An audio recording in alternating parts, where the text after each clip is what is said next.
할렐루야. 오늘은 태초에 하나님이 천지를 창조하시니라. 그리고 부제목 성경이 전하는 천지 창조의 진실 창세기 1장 이런 제목으로 함께 은혜를 나누도록 하겠습니다. 요즘 신앙생활 하면서 겪는 어려움 중에 하나는 진화론을 진리처럼 신봉을 하고 창조론은 어거지 같은 논리다 하면서 비판을 하지요.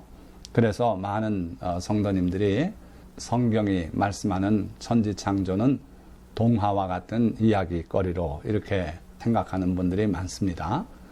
그리고 성경에서 우리가 취해야 될 부분은 그런 동화 같은 신화 같은 이야기나 또는 하나님의 그 율법들 이런 거 다 지나간 것이고 그저 도덕적으로 선한 것만이 성경의 가치를 주고 있다 이렇게 생각하는 분들이 참 많아요. 일반 성도님들은 그런 줄도 모르고 믿고 있지만 말씀을 전하는 분들 중에 그런 속생각을 가지고 있는 분들이 있는 것 같습니다. 그래서 오늘 우리는 성경이 전하는 천지 창조의 진실에 대해서 한번 살펴보려고 하는 거죠.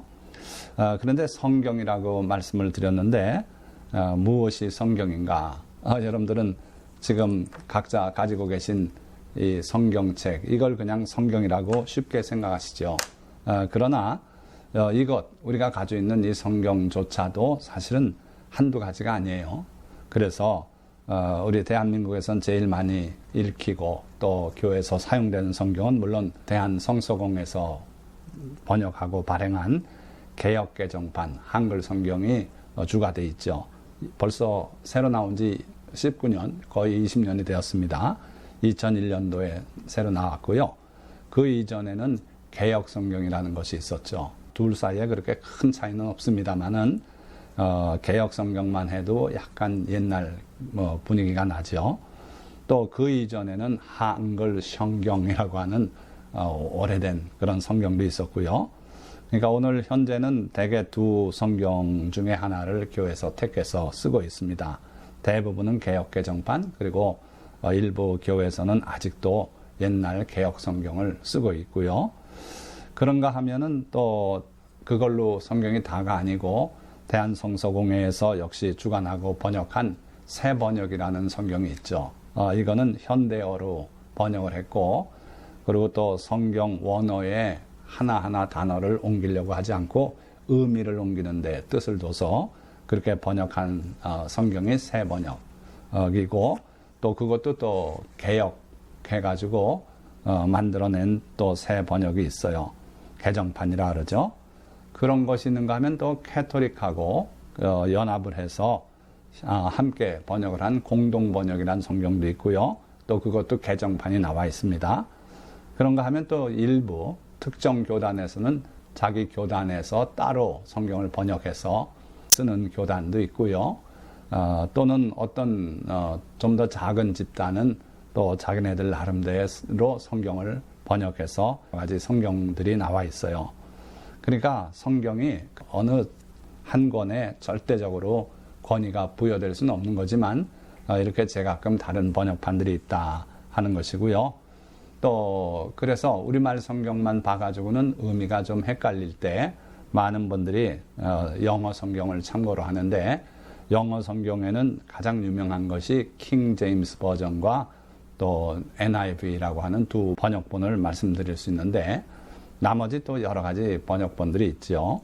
그러나 가장 유명한 것 두 가지. 그래서 킹 제임스 버전은 영국의 제임스라고 하는 왕이 주관을 해서 많은 신학자들을 불러 모아서 번역한 그런 번역본이라고 볼 수 있고요.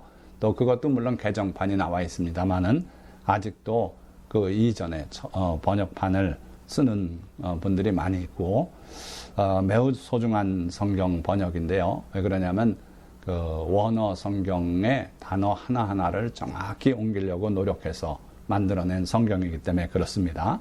그런가 하면은 이제 근래에 와서는 NIV, New International Version 해서 세계 각국의 성경학자들을 모아서 성경을 새롭게 번역하도록 했는데 이 NIV가 현재 미국에서는 가장 많이 쓰이고 있고 전 세계적으로 봐도 영어 번역본 중에 그렇다고 봅니다. 그런데 이 NIV의 특징은 meaning to meaning. 그래서 성경의 의미를 이해한 다음에 그 의미를 풀어서 번역을 했기 때문에 쉽게 읽히긴 합니다만은 그 정확한 성경의 단어 하나하나는 다 사라진 셈이 되는 거예요. 그러나 그런 장점, 쉽게 읽을 수 있다 하는 장점에서 NIV도 많이 쓰이고 있죠. 자, 그래서 이제 성경이 전하는 천지창조의 진실 이렇게 말을 했습니다만은 처음에 기록된 원어 성경이 전하는 바가 무엇인가? 물론 성경은 하나님의 말씀이죠.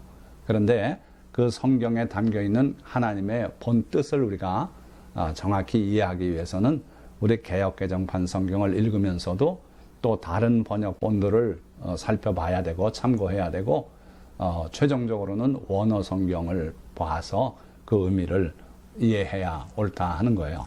그러나 일반 성도님들은 그렇게 하시기는 불가하다고 볼 수 있고, 그래서 말씀을 전하는 설교자들이 그 책임을 맡고 원어 성경까지 살펴서 하나님께서 말씀하신 원뜻이 무엇인지를 이해하고 전해야 옳다 하는 거예요.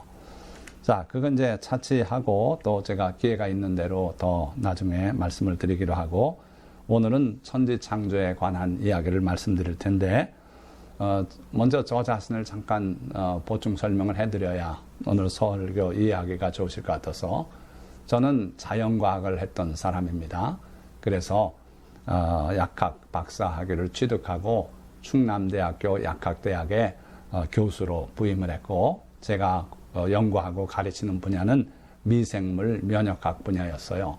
그래서 세균의 구조라든지 기능이라든지 세균 내에서 진행되는 여러 생화학적 반응이라든지 이런 것들을 기초적으로 학생들에게 가르치고, 그리고 그 미생물을 이용해서 의약품을 개발하고 뭐 이런 연구들을 해왔는데, 학생들에게 그 세균을 가르칠 때 그 구조가 너무 복잡해요.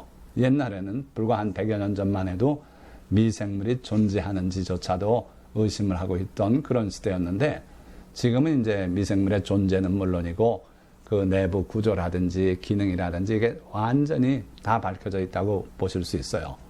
그런데 진화론자들은 무슨 이야기를 하는 것이냐면 이 세균이 저절로 생겨났다 보는 거예요.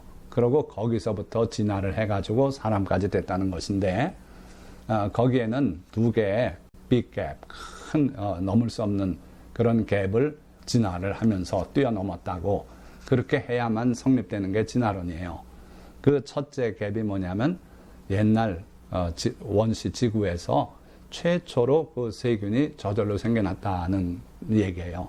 근데 그거는 과학적으로는 세균의 복잡성을 다 들여다보면 있을 수가 없는 일이에요. 그래서 과학자들조차도 그것이 하나의 최초의 갭인데, 그거는 긴 무한에 가까운 시간과 그리고 by chance, 저절로 이렇게 뭉쳐져 보고 저렇게 뭉쳐지다 생물체가 탄생됐다고 하는 것이 그게 첫 번째 빅갭이에요.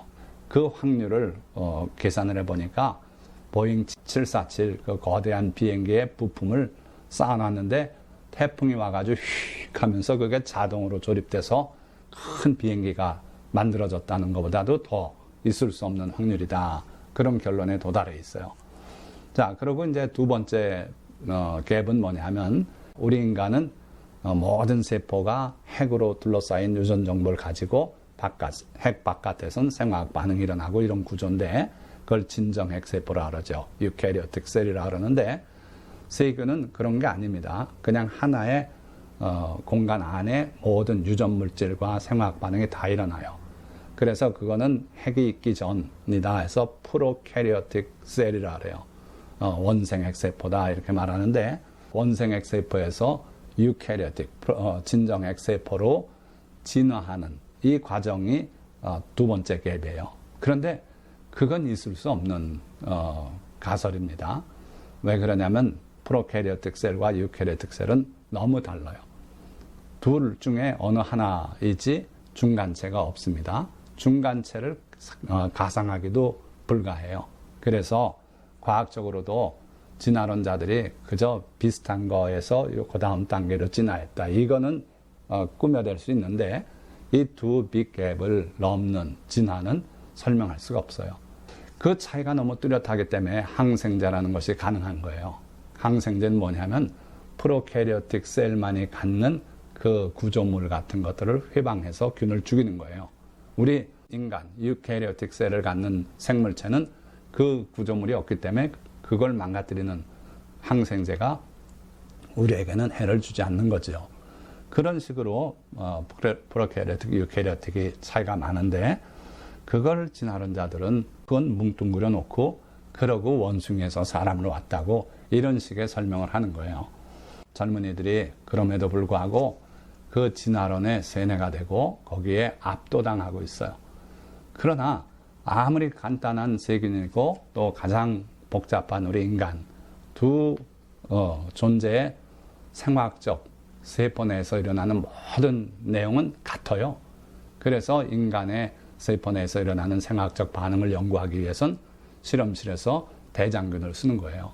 대장균 내에서 일어나는 모든 원리가 우리 세포에서 그대로 일어나고 대장균 하나가 두 개가 되기 위해서 세포 분열을 할 때 필요한 모든 유전자의 그 더블링, 복제가 되고 하는 것이 우리 인간에게도 똑같이 그렇게 되고 있어요. 그래서 하나님께서 우리 생명체를 기본을 똑같이 만드셨다. 그렇게뿐이 볼 수 없어요. 자, 서론이 너무 길어졌는데 본론으로 들어가도록 합니다. 오늘 제가 말씀드리고자 하는 것은 이 동화와 같이 그렇게 느끼고 그렇게 가르침을 받은 창세기 1장 하나님의 천지창조 과정이 너무도 합리적이고 과학적이다. 그래서 오늘 그 점에서 관점을 잡고 오늘 말씀을 같이 보고자 합니다. 자, 창세기 1장 1절은 이렇게 시작되죠. 태초에 하나님이 천지를 창조하시니라. 아주 간단해요. 간단한 내용이 한 절로 되어 있어요. 그러니까 태초에 하나님이 천지를 창조하셨다는 거예요. 그러고 나서 2절에 땅이 혼돈하고 공허하며 흑암이 깊음 위에 있고 그리고 하나님의 영은 수면 위에 운행하시니라. 자, 그런데 많은 분들이 그 1절과 2절을 그냥 연결해서 읽습니다. 태초에 하나님이 천지를 창조하시니라. 땅이 혼돈하고 공허하며 흑암이 깊음 위에 있고 하나님의 영은 수면 위에 운행하시니라. 그렇게 하고 이제 그 다음 절로 쭉 진행되죠. 그런데 사실은 창세기 1장 1절은 창세기 1장 전체에 관한 제목과 같아요. 그래서 태초에 하나님이 천지를 창조하셨다 하는 제목을 딱 걸어놓고 그 다음에 세부 과정을 이렇게 설명하고 있는 거예요. 그런데 세부적인 내용을 보니까 땅이 혼돈하고 공허하더라 하는 거예요. 창조의 배경을 얘기하고 있습니다. 흑암이 깊음 위에 있고 깊음이라는 것은 영어로 하면 abyss. 근데 이게 바로 깊은 바다를 말하는 거죠. 거기 위에는 흑암이 있었어요. 그러니까 아무것도 보이는 게 없는 캄캄한 지구예요. 공허해요. 그리고 땅은 혼돈하다 그랬어요. 질서가 안 잡혀 있고 바닷속에 잠긴 채로 그러고 있었어요. 그때 하나님의 영은 수면 위에 운행하시니라. 이렇게 간단하게 나와요. 하나님의 영이 수면 위를 운행했다 하는데 운행이란 말은 독수리가 공중을 먹잇감을 노리고 계속 돌고 있는 그 모양을 표현하는 단어예요. 그러니까 하나님께서 캄캄한 지구, 물뿐이 없는 온 표면이 물로 뒤덮인, 지금도 그렇습니다. 산을 다 깎아서 바다에 넣는다 그러면 바다를 메꿀 수 없고 지구는 다 물로 덮이게 돼요. 그러니까 그때 상태가 그랬어요. 생물체는 없고 캄캄하고. 근데 하나님께서 그 지구, 바다 위를, 수면 위를 계속 운행하셨어요. 자, 이 시간이 1분이냐 2분이냐 1시간 동안 운행하셨냐, 그게 아니고 시간이 아직 존재하지 않아요. 시간의 시작이 아직 안 된 그런 상태예요. 그 상태에서 하나님께서 계속 수면 위를 운행하시면서 천지 창조의 모든 계획을 세우고 계세요. 꿈을 꾸고 있는 거예요. 하나님의 꿈입니다. 하나님의 섭리가 지금 만들어지고 있어요. 그러니까 우주, 지구상의 모든 존재가 만들어지기 전에 하나님의 계획이 세워지고 있는 그런 상태더라 하는 거예요. 자, 그리고 그 1절은 제목이라 그랬는데 2절 이 번역에 NIV 성경은 now라는 단어를 넣었어요. 그거는 없는 단어를 갖다 넣은 겁니다. 그게 무슨 얘기냐면 이 천지창조에 관해서 우리 믿는 사람들 중에도 생각이 많이 나뉘어 있습니다. 그래서 옛날엔 무조건 6일 동안에 첫째 날, 둘째 날 이렇게 나오니까 창조했다고 믿었는데 근래에 와서는 그 생각이 좀 달라졌어요. 그래서 하나님께서 오랜 세월 동안에 창조를 하셨다 이렇게 믿는 사람들이 많이 나왔고 그 내용이 또 세부적으로 갈립니다. 그래서 NIV 성경은 태초에 오래전에 하나님이 지구를 만드셨다. 근데 생물체는 만들어지지 않고 무한의 시간이 흘렀다. 그렇게 믿는 믿음의 기초에서 그들은 이제 now 그걸 갖다 now라는 단어를 하나 넣었어요. 그래가지고 이제 하나님이 천지를 다시 새롭게 만드시는데 그때의 상태가 땅이 혼돈하고 공허하고 흑암이 깊음 위에 있더라. 그렇게 설명해요. 자, 혼동이 되시는지 모르겠는데 어쨌든 하나님께서 태초에 천지를 창조하셨어요. 지구를 만드셨어요. 그런데 무슨 일인지 몰라도 많은 재창조론을 믿는 분들은 이렇게 생각합니다. 공룡도 있고 그랬는데 그때 처음에 만들었을 때 그 땅이 무슨 이유로 혼돈하게 됐어요. 생물체가 싹 멸절이 돼 버렸어요. 그래서 그게 지금의 화석으로 발견된다 이거예요.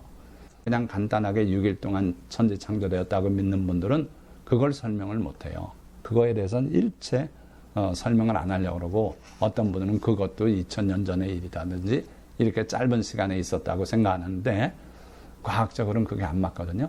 그래서 많은 사람들이 생각을 바꿔서 오래전에 창조하셨던 지구에 공룡도 있고 그랬는데 그게 다 파괴되고 그리고 멸절되고 하나님이 새롭게 창조하시는 제2창조가 창세기 1장 2절부터 나오는 내용이다.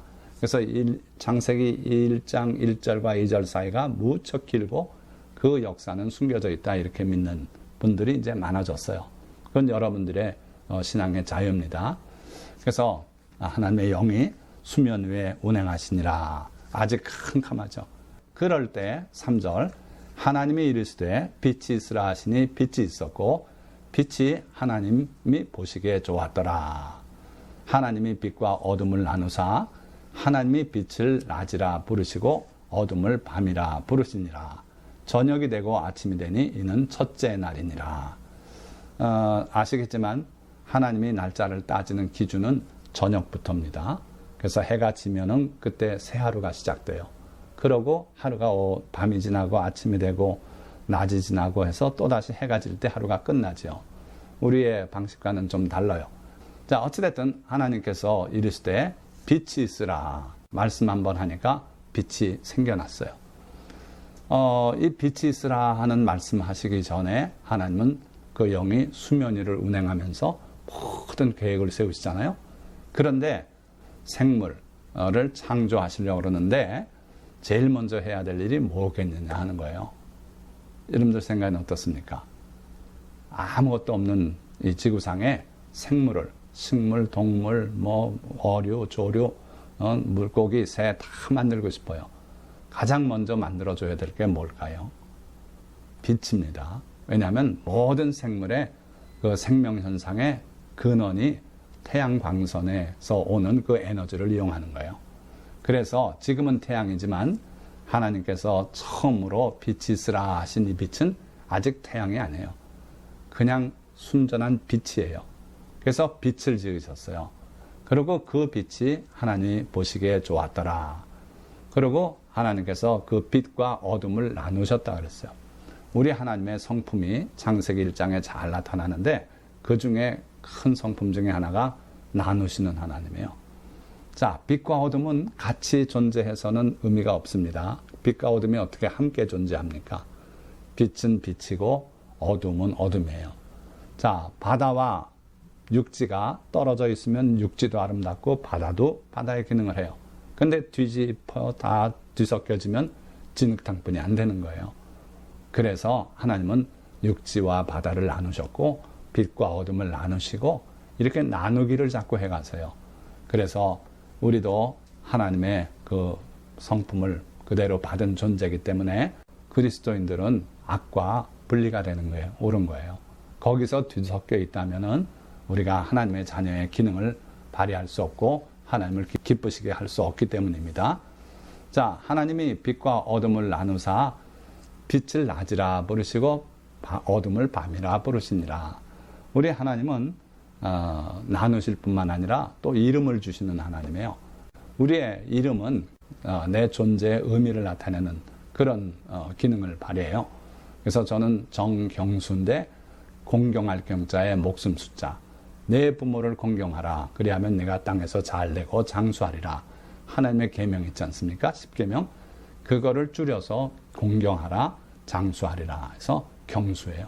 그러니까 저는 부모님들이 제게 지어주신 그 이름이 자랑스럽고 제가 부모를 공경하고 하나님을 경외하고 땅에서 잘되고 장수하는 존재가 되겠다 하는 그런 생각을 늘 갖고 있어요. 그래서 하나님께서는 우리에게 이름을 주시는 하나님이다. 이걸 또 여러분들이 기억하시고 여러분들도 만나는 상대마다 그에게 아름다운 이름을 주실 수 있는 그런 성도님들이 되시기를 주님의 이름으로 축원드립니다. 자, 그래서 하나님께서 첫째 날은 빛을 만드셨고 그리고 빛과 어둠을 나누셨다 그랬어요. 참고로 여러분들 저 북극도 가서요. 그 땅을 파들어가면 석탄이 나옵니다. 그건 뭘 의미합니까? 석탄은 뭐가 석탄이 된 겁니까? 식물들이 쌓여서 쓰러지고 또 쓰러지고 오랜 세월 동안 그게 눌려서 그래 석탄이 됐대요. 그러니까 저 북극에도 옛날에는 수많은 나무가 번창하고 지금 열대림 같은 그런 상태였다는 거예요. 자, 그게 어떻게 가능합니까? 하나님이 처음에 만드신 그 빛이 태양처럼 떠서 지구하는 그런 빛이 아니라 지구 전체를 감싸는 빛이었다. 이렇게 사람들이 상상을 해봐요. 그러면 북극에도 저 남극에도 석탄이 땅 밑에 있을 수 있어요. 그런 때가 있었다는 거예요. 이게 하나님이 지으신 첫 번째 빛이 그렇고 그렇다면 어떻게 밤낮이 있습니까? 다 빛이지. 그거는 그 빛이 한동안 빛이다. 빛이 어두워지면서 껌껌해지는 그 시간대가 또 있더라.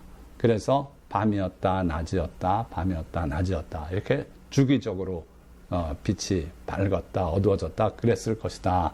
이렇게 보고 있는 거예요. 자, 그건 뭐 성경에 직접적으로 설명은 안 하니까 여러분들의 상상에 맡기겠습니다. 자, 그 다음에 둘째 날 하나님께서 하신 창조를 보겠습니다. 6절 보니까 하나님이 이르시되 물 가운데 궁창이 있어 물과 물로 나뉘라 하시고 하나님이 궁창을 만드사 궁창 아래의 물과 궁창 위의 물로 나뉘게 하시니 그대로 되니라. 하나님이 궁창을 하늘이라 부르시니라. 저녁이 되고 아침이 되니 이는 둘째 날이니라. 자, 그러니까 둘째 날 하나님이 하신 일이 뭐예요? 뭘 만드셨습니까? 궁창을 만들었죠. 예, 그 궁창의 기능이 여기 그 중에 한 가지 기능이 여기 소개되는데 물 가운데 궁창이 있어 물과 물로 나뉘게 하라 그러셨어요. 그러니까 이 궁창은 그 궁창 아래 물과 궁창 위의 물로 나누는 기능을 했어요. 첫 번째 기능이. 그래서 그렇게 됐다 말씀하시고 하나님께서 그 궁창을 하늘이다 이렇게 부르셨어요. 자, 그러면 여러분들 이 창세기 1장이 결국은 인간 창조까지 나가는 것인데 그 생물의 창조죠. 또 크게 본다면 그 생물의 창조를 위해서 지금 미리 준비 작업을 하고 계신 거예요. 첫째 일이 뭐라고요? 빛을 만드셨어요. 둘째 일이 궁창을 만들어서 궁창 위의 물과 궁창 아래 물로 나뉘게 하셨어요. 자, 매우 간단하게 이렇게 표현했지만 이 궁창이라는 게 지금 우리가 숨쉬고 있는 이 대기권, 비행기도 날아갈 수 있죠. 공기가 있으니까. 그리고 또 그 위에는 인공위성도 지구를 이렇게 돌면서 존재할 수 있는 공간. 그것도 다 궁창이에요.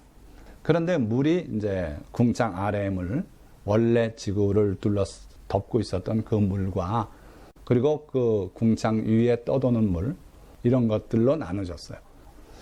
자, 이게 생명의 존재에 무슨 필요가 있을까요? 육지에 생물이 존재하려면은요, 이 궁창이 없으면 생물이 살 수 없어요. 왜 그러냐면 궁창이 있음으로써 궁창 위의 물과 아래 물로 나뉘어졌고, 궁창 위의 물이 기류, 이 대기 현상에 의해서 비로 쏟아져요. 그럼 저 산 위에도 누가 가서 물 안 줘도 거기에 비가 내려서 결국 식물이 살 수 있고, 식물이 있으면 또 초식 동물이 살 수 있고, 초식 동물이 있으면 또 육식 동물이 살 수 있고, 이러면서 그 먹이 사슬이 형성되고 생물체가 안정적으로 존재할 수 있게 되는 거예요. 그러니까 창세기에 이걸 과학적으로 이렇게 납득이 가게 설명을 안 했을 뿐이지, 하나님의 모든 섭리는 아주 합리적으로 그렇게 천지창조를 하시고 거기에 생물이 살 수 있게 이렇게 해나가셨다는 거예요. 자, 뿐만 아니라 이 대기권은요, 여러분들이 아시겠지만 단지 구름이 떠다니라고 존재하는 게 아니고, 저 위에는 오존층이 있습니다. 그 오존층이 또 우주에서 날아오는 해로운 이 광선들을 다 차단해줘요.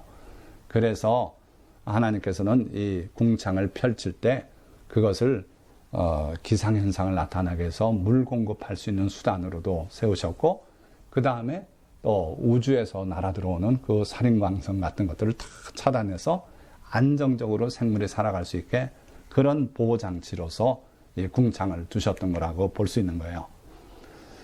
자, 그 다음에 이제 셋째 날 뭘 하셨습니까? 9절 보니까 하나님이 이르시되 천하의 물이 한 곳으로 모이고 묻이 드러나라 하시니 그대로 되니라. 하나님이 묻을 땅이라 부르시고 모인 물을 바다라 부르시니 하나님이 보시기에 좋았더라. 자, 우선 여기까지.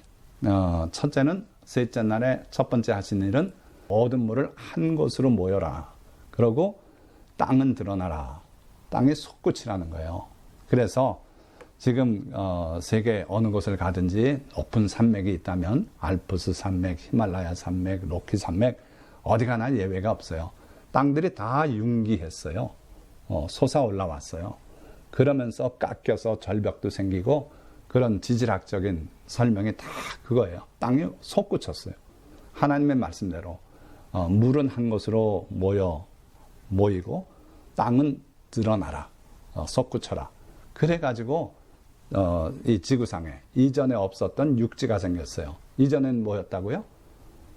지구 표면을 물이 덮고 있었어요. 깊음이라 그랬어요. 깊음. 바다. 오직 바다뿐이 없었어요. 그런데 이제 빛이 생겼죠. 환한 빛이 빛납니다. 그리고 궁창이 생겼죠. 구름이 떠다닙니다. 비가 내립니다. 그러고 땅이 솟아올랐어요. 그래가지고 육지가 생겼어요. 그런데 나중에 보면 열왕기상인가 보면은 이게 땅이 갈라진 때가 와요.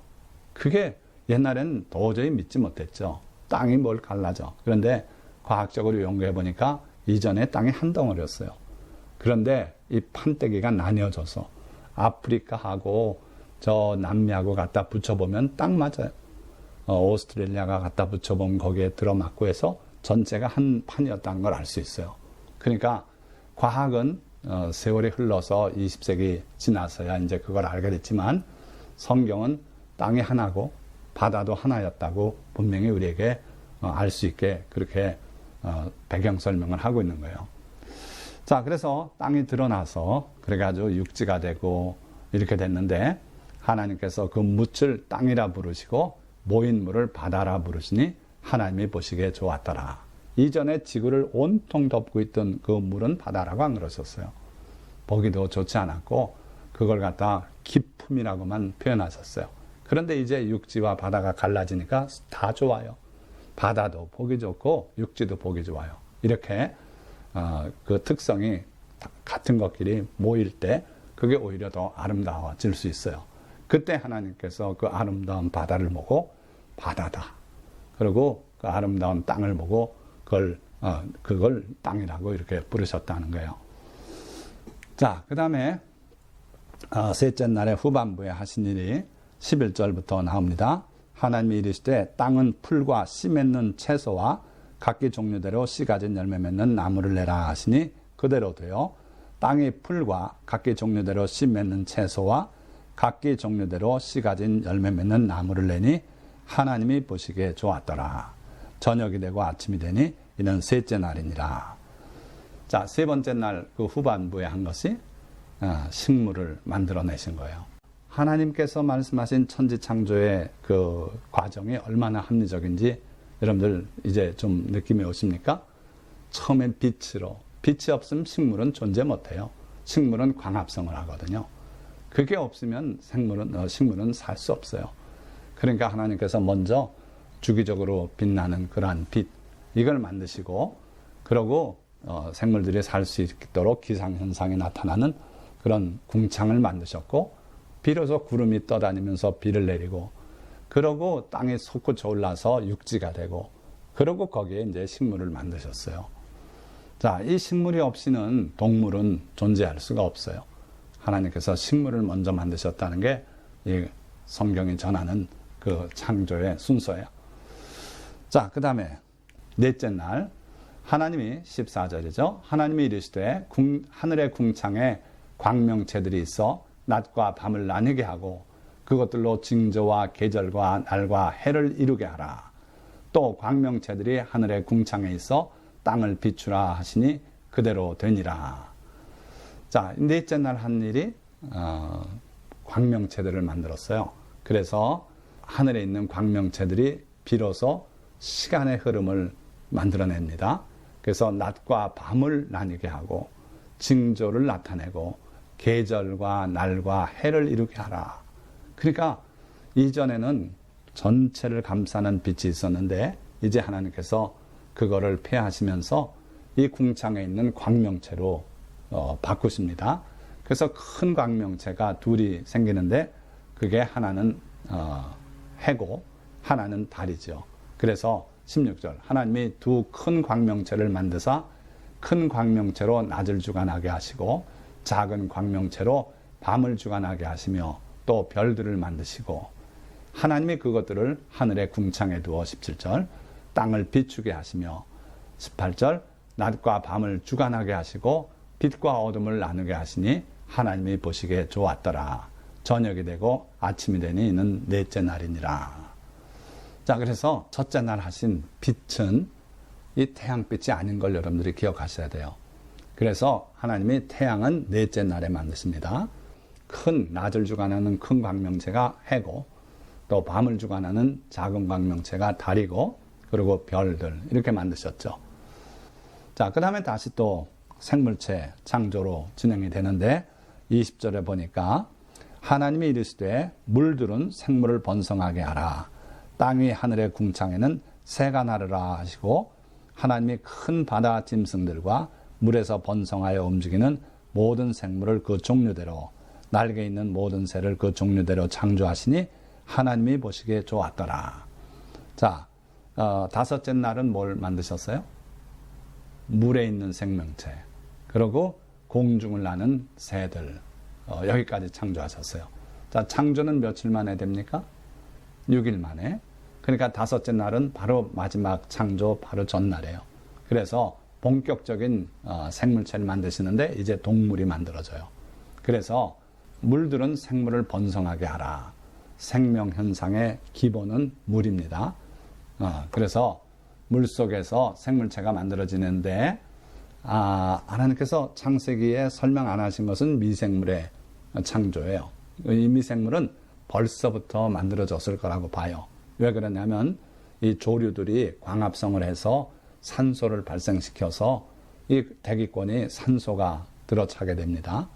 그래가지고 우리 인간도 살 수 있게 된 거예요. 육지 생물이. 그렇게 하고 다섯째 날은 그 물들의 생물을 번성하게 하라 하시고 하늘의 궁창 즉 공중에는 새가 나르라 이렇게 말씀하셨어요. 그래서 21절 보니까 하나님이 큰 바다 짐승들과 물에서 번성하여 움직이는 모든 생물을 그 종류대로 만드셨다 그랬어요. 바다에도 짐승이 있대요. 큰 바다 짐승. 뭡니까? 고래. 바다 중에 성경은 짐승이다 그랬어요. 그러니까 성경이 얼마나 정확한지 여러분들이 여기서 느끼시기 바랍니다. 바닷속에 물고기만 살지 무슨 짐승이 사냐. 그건 모르는 말씀이고 바다에 사는 큰 짐승, 그것도 작은 짐승이 아니라 지구상의 가장 큰 짐승이 바로 고래예요. 그런데 그게 바다에 살게 이렇게 만드셨고, 그리고 또 물에서 번성하여 움직이는 모든 생물을 종류대로 하나님이 만드셨다 그랬고, 날개 있는 모든 새를 종류대로 또 하나님이 창조하셨다 그랬어요. 그리고 하나님 보시기에 좋았더라 하셨어요. 자, 그래서 다섯째 날까지 창조를 마치시고 22절 보니까 뭐라 그러셨어요? 하나님이 그들에게 복을 주시며, 그들이 누굽니까? 다섯째 날 만들어진 공중의 새와 물에 사는 짐승들, 물고기 이런 것들. 그래서 복을 주시며 이르시되 생육하고 번성하여 여러 바닷물에 충만하라. 새들도 땅에 번성하라 하시니라. 저녁이 되고 아침이 되니 이는 다섯째 날이니라. 그래서 하나님께서 창조하신 그 바다 생물체들에게 복을 내리셨어요. 그 복은 뭡니까? 생육하고 번성하고. 그건 같은 얘기입니다. 생육 안 하면 번성할 수 없어요. 그리고 생육하면 번성하게 되는 거예요. 그리고 여러 바닷물에 충만하라. 또 새들도 땅에 번성하라. 이것도 같은 내용이에요. 그래서 하나님께서 생물을 만들어 놓으시고는 멸종되고 죽기를 원하지 않으셨어요. 다 충만하게 번성해라. 가득 차거라. 그래서 보면 여러분들 위에 그림처럼 물고기가 때로 그냥 엄청난 숫자가 몰려다니지 않습니까? 공중의 새는 어때요? 우리나라에서도 저런 현상을 종종 보는데 하늘이 시커먼 게 뭔가 막 저녁 무렵에 몰려다녀요. 그게 새떼입니다. 수만 마리, 수십만 마리의 오리떼라든지 이런 것들이 하늘을 시커멓게 가리면서 얼마나 숫자가 많아요. 그렇게 번성하라고 하나님이 복을 주셨어요. 우리 인간은 아직 창조되지도 않았을 때입니다. 그런데 하나님께서 새와 물고기들에게 저렇게 번성하라 그러셨어요. 자, 마지막 날, 여섯째 날 뭘 하셨습니까? 24절 말씀 보니까 하나님이 이르시되 땅은 생물을 그 종류대로 내되 가축과 기는 것과 땅의 짐승을 종류대로 내라 하시니 그대로 되니라. 하나님이 땅의 짐승을 그 종류대로, 가축을 그 종류대로, 땅에 기는 모든 것을 그 종류대로 만드시니 하나님이 보시기에 좋았더라. 자, 여섯째 날의 전반부는 땅에 사는 동물들을 만드신 거예요. 그래서 그 종류대로 다 내라. 하나님의 머릿속에 품은 그 디자인대로 다 생물이 생겨났어요. 그렇게 해서 그 결과물이 하나님 보시기에 좋았더라. 이렇게 말씀했어요. 자, 그러고 나서 그날 마지막으로 하신 일이 뭡니까? 26절. 하나님이 이르시되 우리의 형상을 따라 우리의 모양대로 우리가 사람을 만들고 그들로 바다의 물고기와 하늘의 새와 가축과 온 땅과 땅에 기는 모든 것을 다스리게 하자 하시고 27절. 하나님이 자기 형상 곧 하나님의 형상대로 사람을 창조하시되 남자와 여자를 창조하시고 이렇게 말씀하고 있어요. 그러니까 여섯째 날 전반부에는 땅에 사는 모든 동물을 다 창조하셨고, 그리고 후반부에는 하나님께서 인간을 창조하시는데 인간의 창조는 매우 독특합니다. 그래서 우리가 잘 알지만 하나님께서 우리의 형상을 따라 우리의 모양대로 우리가 사람을 만들고, 하나님께서 우리라는 말씀을 3번이나 써요. 우리 인간이 창조되기 전에 먼저 창조된 세계가 있다는 거예요. 그게 뭐냐? 영적 세계예요. 그래서 창조가 이루어질 때 하나님의 아들들이, 천사를 말합니다.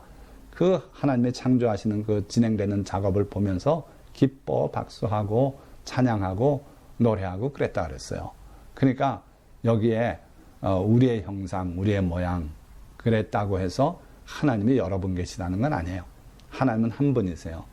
그런데 그 하나님께서 이미 자기 모양대로 만든 천사들 앞에서 우리가 우리 형상대로 인간을 만들자 이렇게 꿈을 이야기하시고 그러고 만드셨다는 거예요.